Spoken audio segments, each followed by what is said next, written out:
Okay, welcome back, Stella. I hope you tried last time to kind of go back through the video we saw on the type 1 and type 2, and I hope you completed all the exercises. I hope you completed all the exercises. Try to do these exercises, they are very important.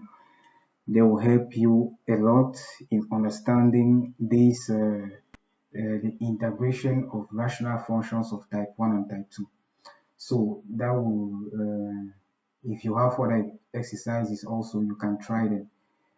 So in this video, we shall proceed to, uh, we shall enter into type 3. In type 3, there are about 1, 2, 3, 4, 5, 6, 7, 8. There are about 8 subtypes. So as I said at the beginning, we shall start with,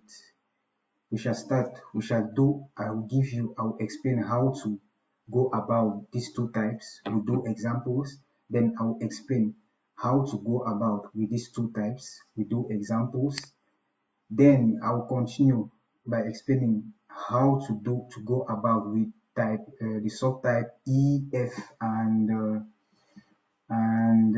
J. We do examples, and I will complete by explaining how to go about with subtype H, and we shall do examples before going into type 4. So in this video we shall start with type 3. We shall basically see these two subtypes. So let's get into stuff. Let me drag this. So we are into type 3 of integrating rational functions.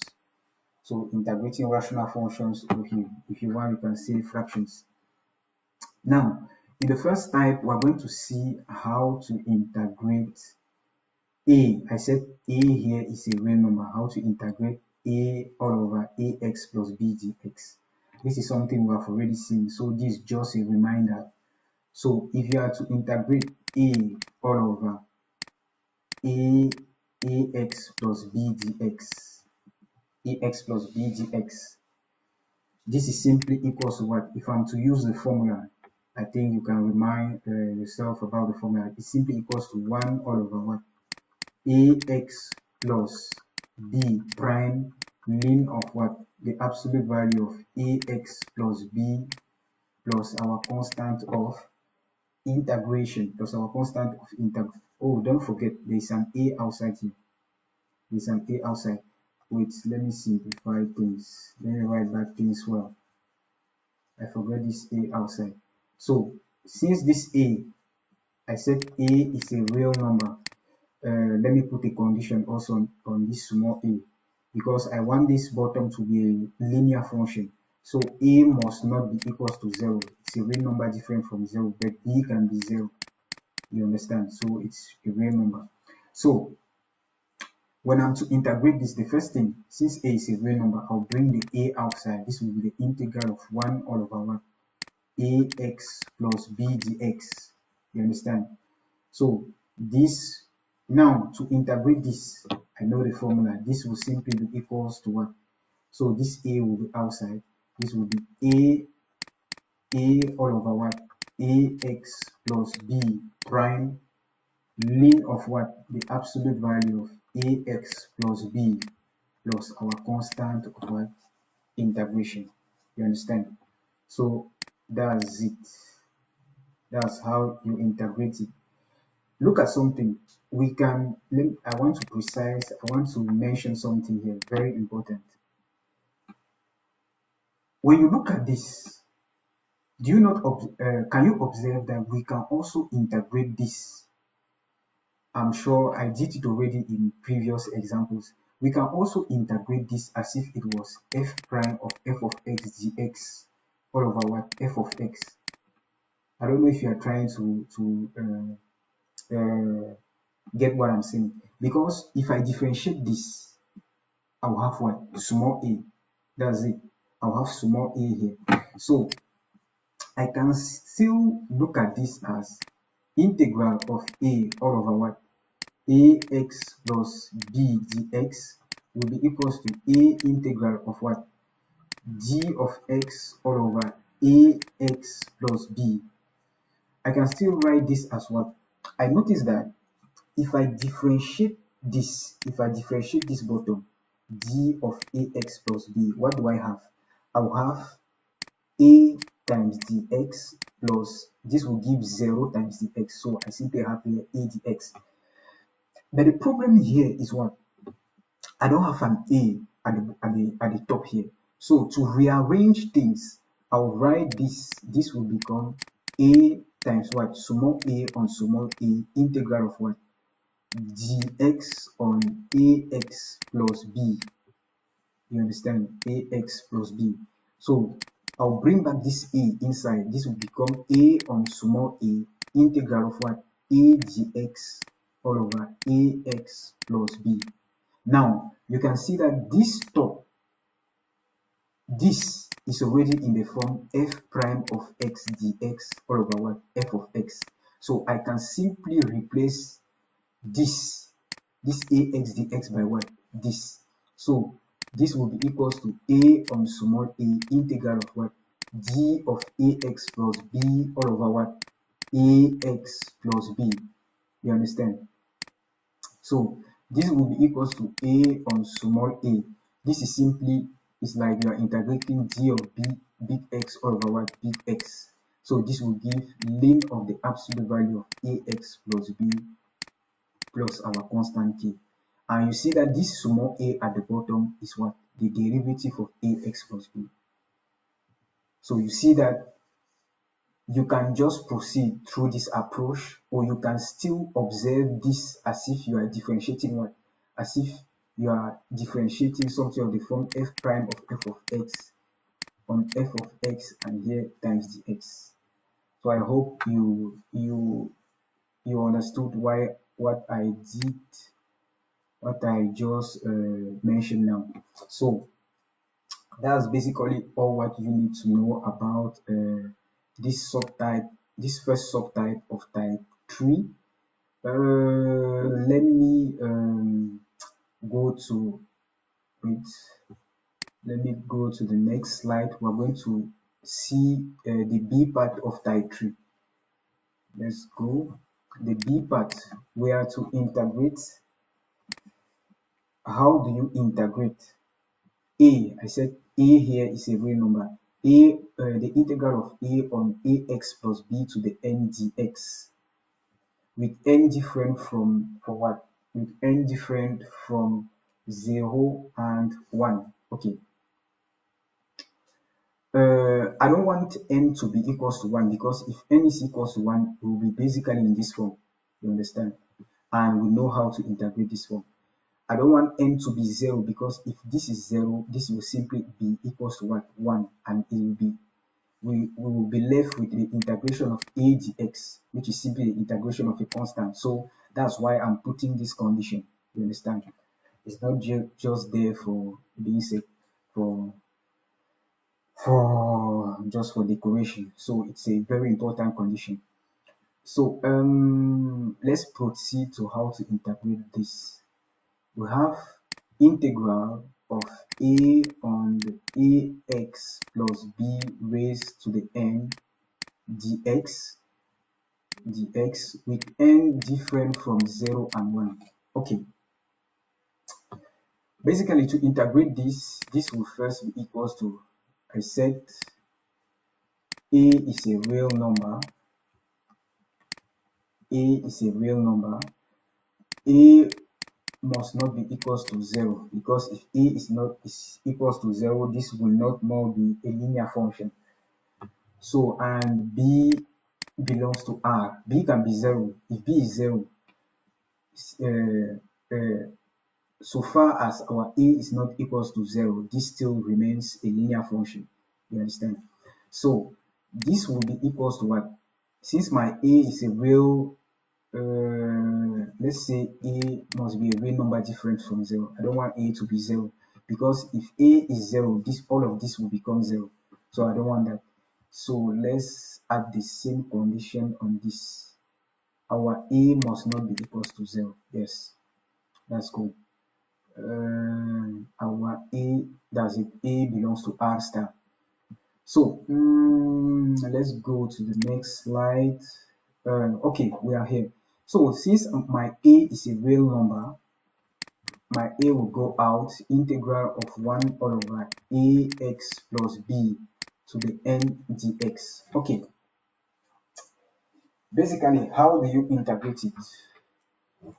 To integrate this, I'll simply write this back as a integral of what?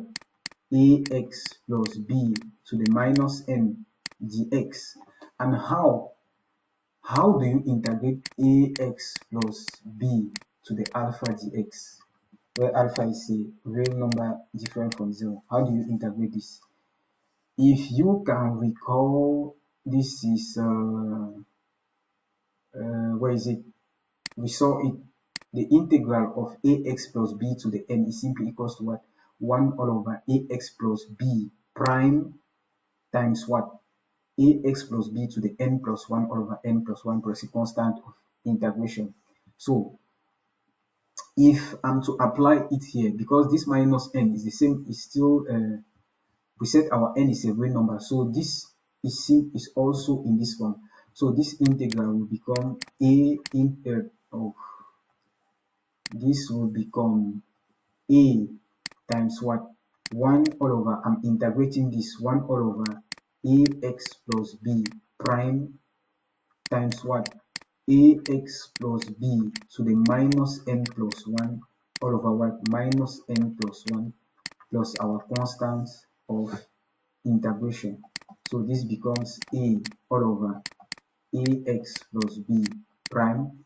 If you differentiate this, this gives a times what? Ax plus b to the minus n plus 1 all over minus n plus 1 plus a constant k.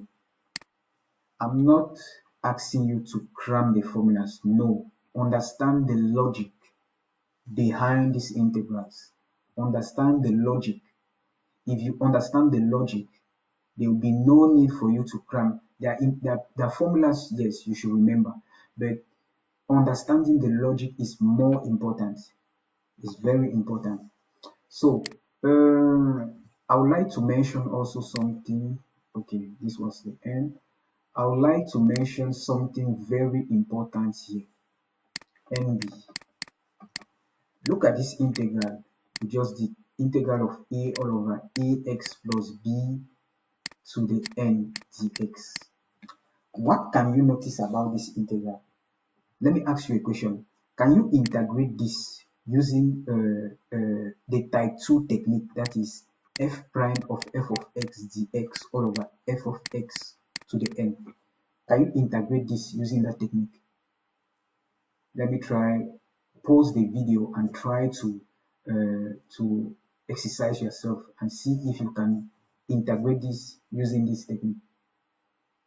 Okay, I hope you've tried already.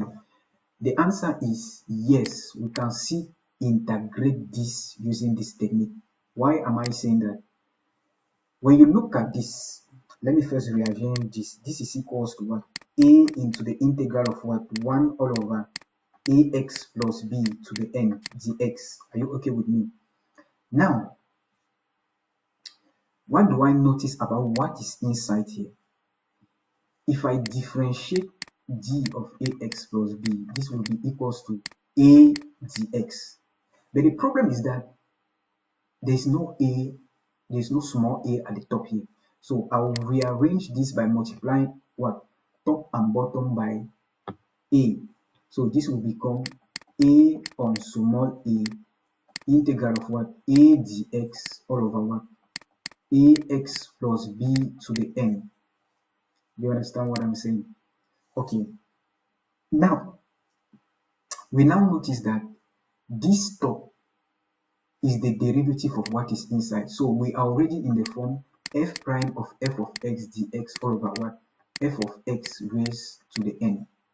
So since g of ax plus b is equals to a dx, so this integral will become a on small a. I'll first substitute this by this. This will become g of ax plus b all over what? Ax plus b raised to the what? To the n. Okay, ax plus b raised to the n. This will be equals to what? This will be equals to what? I'll rearrange back this. So this will be a big A on small a integral of what? Ax plus b to the n to the minus n, pardon, g of ax plus b. Now it's simply like you are integrating x to the alpha dx, which is simply x to the alpha plus 1 all over what? Alpha plus 1 plus our constant of integration. So this will be equals to a on small a ax plus b to the minus n plus 1 all over 1 minus n plus 1 plus our constant of integration. What do you notice about this answer? This answer is identical to what we obtained, because when we differentiate this, what do we have? A. You understand? So this answer is the same thing as a on ax plus b prime times what? Ax plus b to the minus n plus 1 all over minus n plus 1 plus our constant of integration. So what do we notice about this A and B, these two subtypes, A and B of type 3? What do we notice? We can, I just showed you for the type, for the subtype. Let me go back to the slide. For this first subtype, for this first subtype, for this first subtype, for this first subtype, I just showed you two techniques. It's either you pass through this or you pass through this technique. You understand? For this B part, it's either you pass through this or you pass through this technique. That is the technique f prime of f of x dx all over f of x raised to the n. So try to look at this video, master what is being taught, because it's very important. In the next coming video, I'll give some exercises that you are going to try. I'll solve some and you are going to solve the rest. So see you in the next video. Try to master all what has been taught in this video.